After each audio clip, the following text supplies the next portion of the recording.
ایک کلائنٹ نے اپنی سٹوری میرے ساتھ شیئر کی. وہ ایک لڑکی کے ساتھ ریلیشن شپ میں 4 سال سے تھا. اس لڑکی کی زندگی میں ایک کتا تھا جس کا نام جیک تھا. جیک سے وہ بہت پیار کیا کرتی تھی. گرمیوں کی چھٹیاں آئیں, کتے کو کسی جگہ پہ بھیجنا پڑ گیا. وہ لڑکی اس لڑکے کے ساتھ اپنے اس کتے جیک کے لیے 1 مہینہ روئی اور 2 مہینے اسی کتے کی بات کرتی رہی کہ میں اسے بہت پیار کرتی ہوں, یہ ہے وہ ہے.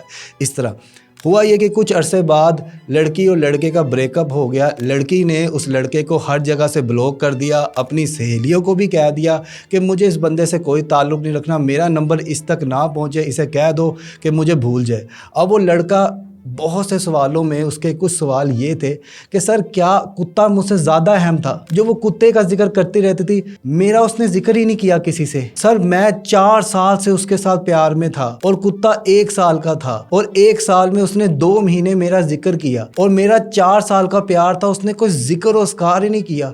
اور سر میرے پیار میں ایسی کیا کمی تھی جو وہ پلٹ کے واپس نہیں آئی؟ وہ کیوں واپس نہیں آئی؟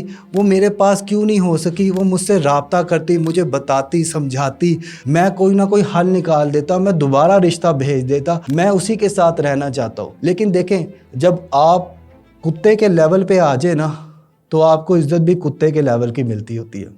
پیار, محبت, عشق میں سب سے اہم چیز ہوتی ہے عزت. اگر آپ کی کوئی انسان عزت نہیں کر رہا تو آپ کو بھی خاموشی کا رستہ اختیار کرنا چاہیے اور وہاں سے چلے جانا چاہیے. دیکھیں, غلطی یہاں پہ یہ ہوتی ہے کہ ہم کسی سے پیار کرتے ہیں, اپنی عزت گوا بیٹھتے ہیں, اپنا مقام گوا بیٹھتے ہیں. ہم کیا تھے اور کیا بن گئے ہیں یہ چیز میں فرق نہیں کر پاتے.